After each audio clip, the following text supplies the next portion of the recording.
Annoying things about being a provider is screening, and then when people lie about the shit you just screened them for.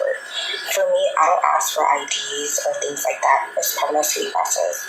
My screening process is simple. I just run your phone number.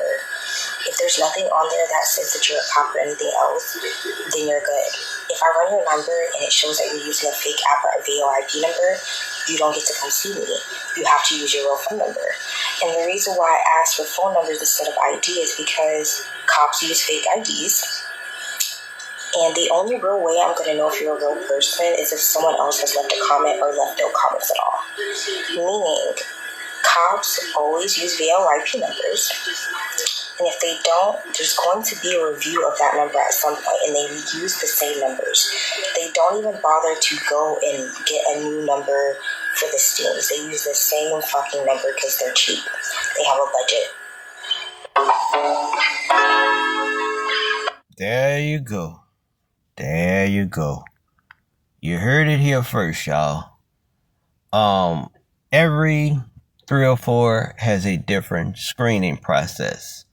I don't know why they don't just go on and legalize this thing, man. It's so stupid. It's my body. It's your body. It's their body. How you going to control what I do with my body and my hard-earned money? What I choose to do with my money and my body is my business and my choice. I'm not hurting or harming nobody. It's my body, it's my money, it's their body, it's their money. What's the problem?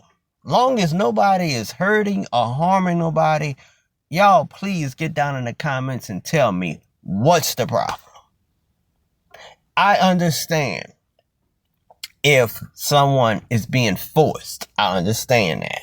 I see that being a problem. I see if someone is being coerced into doing it. I see where there's a problem.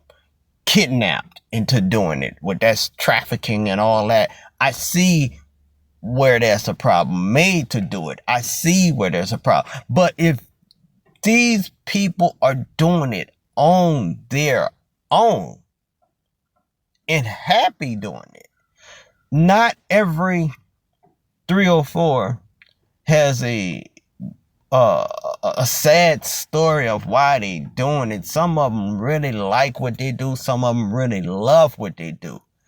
Vice versa with the clients or the tricks or whatever you want to call them. Like I said, I don't like using the word trick because it's a derogatory term. Just like the word prostitute is the derogatory term. They rather get called escorts or anything else of that nature. So I try to stay away from the derogatory terms. You know, respect goes both ways. But what's the problem? But anyway, back to this. So, you know, if they would just legalize it, it would have to go through a screening process. But yeah, every screening process is different. Someone was asking me this just the other day.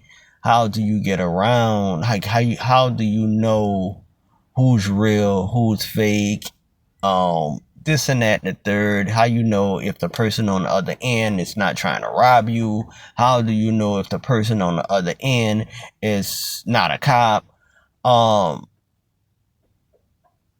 Screening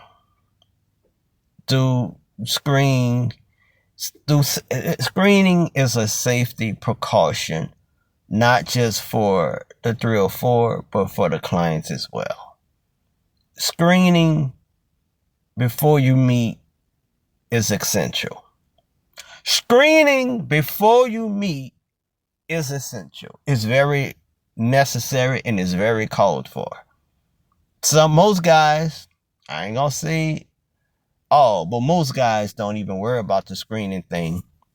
They just jump in head first, go meet the female, and that's a lot of them just thinking with that head down there instead of with this head up there. They get so hot and horny and whatever, and they just, they jump in head first and just go meet the supposedly woman that they think they're talking to on the other end, and they wind up either getting robbed, unalived, or jail, But if you take your time and use this head instead of this head, screen before you meet, let them screen before they meet if they're doing screening. Some of them don't even do screening. Some of the females are just as worse as the males. They jump in their head first, and that's how a lot of them get caught up in bad situations. But if you smart with this thing, man, if you smart with it, you will screen before meeting, and that will keep you from being in a lot of messed up situation. One way of screening is video verification. The old-fashioned way, people used to send pictures to make sure you are the person that was posting online. Make sure it's not fake pics. Send a pic, before we meet, while they're exchanging information, hey, what you looking for? In call, out call, car date, how much, do you do this, do you do that, da da da da da. After all of that, then they used to ask you to send a picture, or you send them a picture, just so they can see who they're meeting, and just so you can make sure it's not fake pics that's posting. And some of them have a fake pic. If it's fake pics that's posted, some of them have a fake pic on standby to send to you just in case someone was to ask that question. But if you ask them to do something specific, hey, okay, send a current picture of you with you holding a peace sign up, or a sign like this up, what you holding doing this or whatever, or what you holding a phone number up, or with the current date up or whatever. If they can do that, then that's not fake pics that they put. They send you a pic exactly saying how you said the pose or what you said. Some of them say, send me a pic with a peace sign with two fingers by your genitals, or something like that.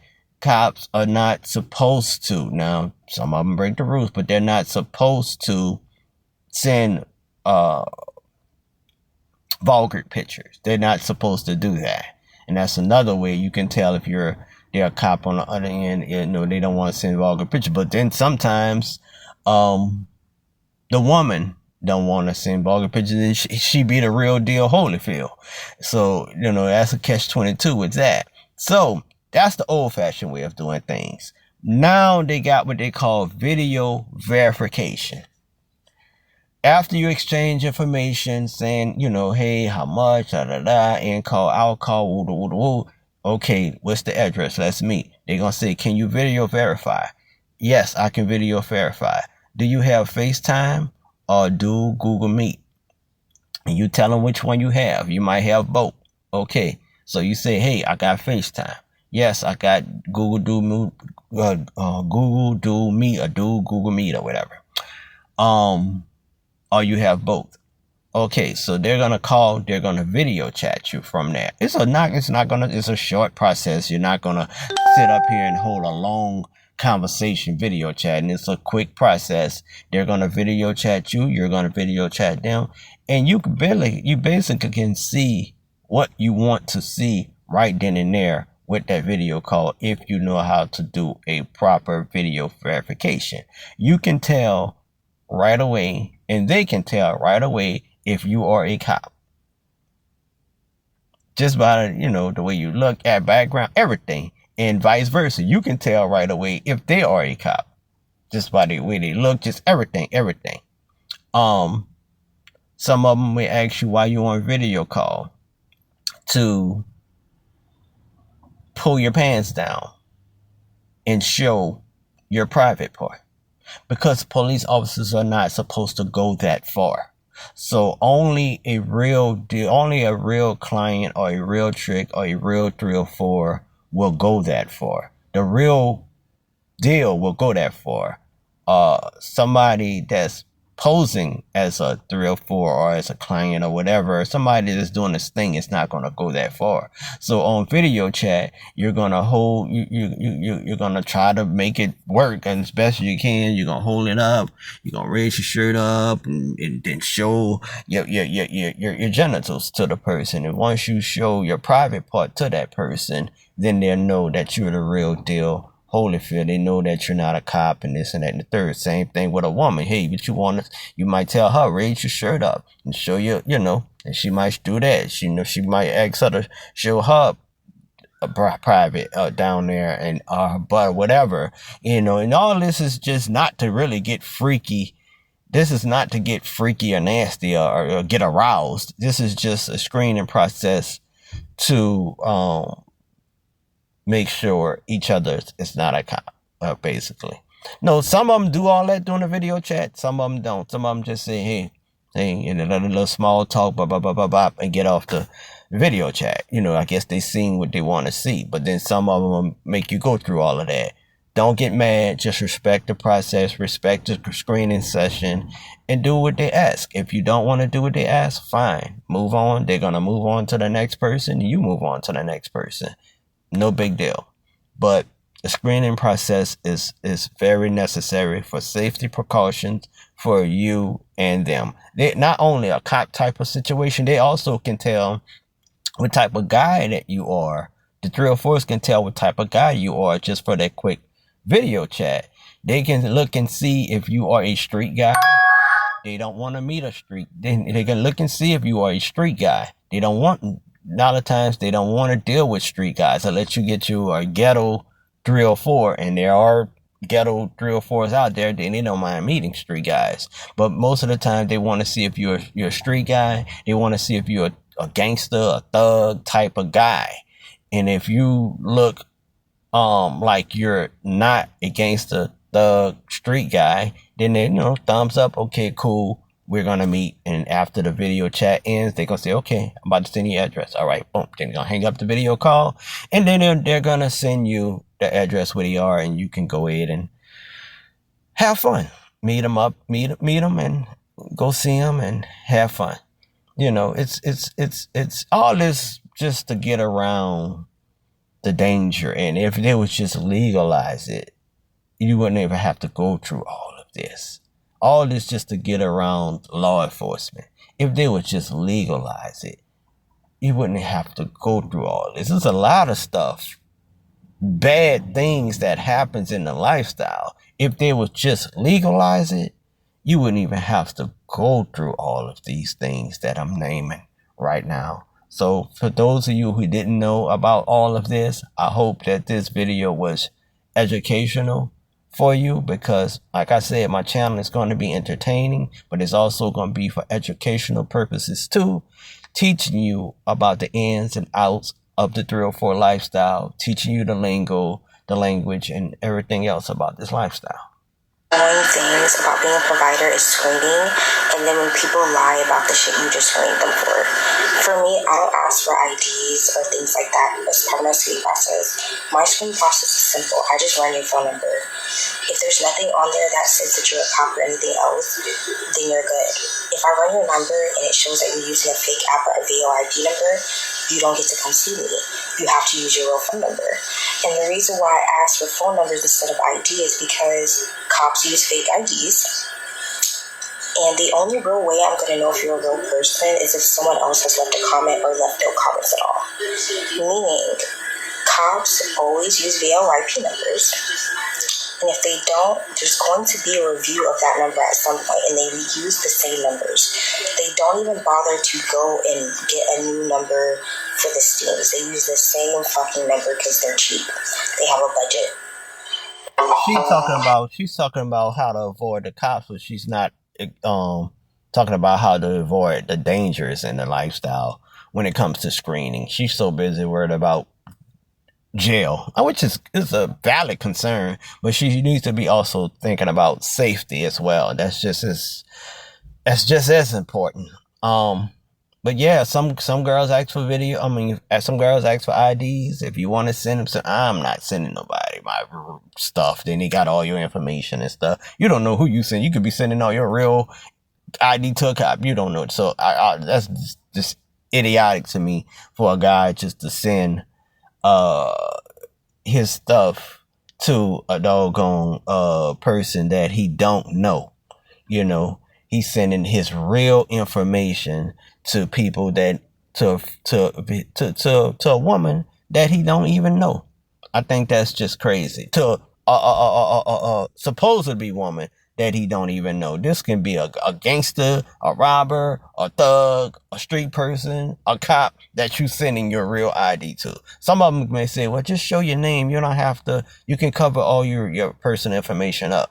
Just trying to verify. I'm still not sending my ID. It ain't that serious for your twat, honey. I'm sorry. You might be attractive and this and that and the third, but it's just not that serious for me. Might be that serious for another guy, but it's not that serious for me to be sending my information out. If a lot of they got text apps, most guys use text apps and this and that and the third.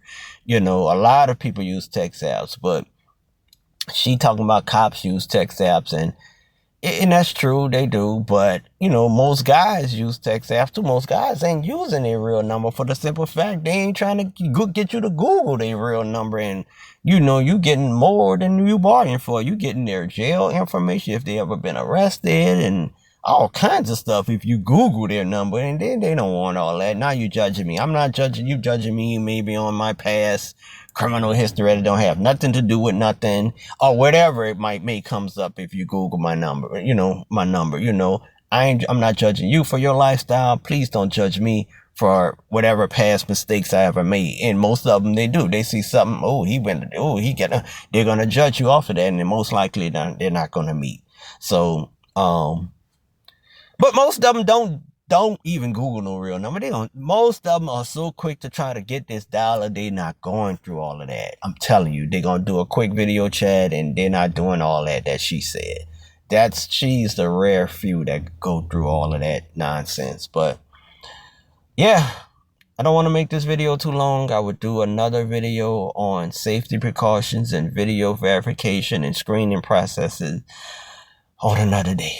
But I hope y'all enjoyed this video. My name is 304 Sweet Daddy. Don't forget to check out my other YouTube channel, No Judge Zone New Orleans Street Interviews, where I interview 304s, pimps, and all kind of street people and get their stories. Don't forget to subscribe. So like, share, comment, and subscribe over there. Don't forget to like, share, comment, and subscribe over here as well. Don't forget, smash the like button, smash the like button, smash the like button for more 304 lifestyle dating content here. I'm 304 Sweet Daddy, and I'm gone like water.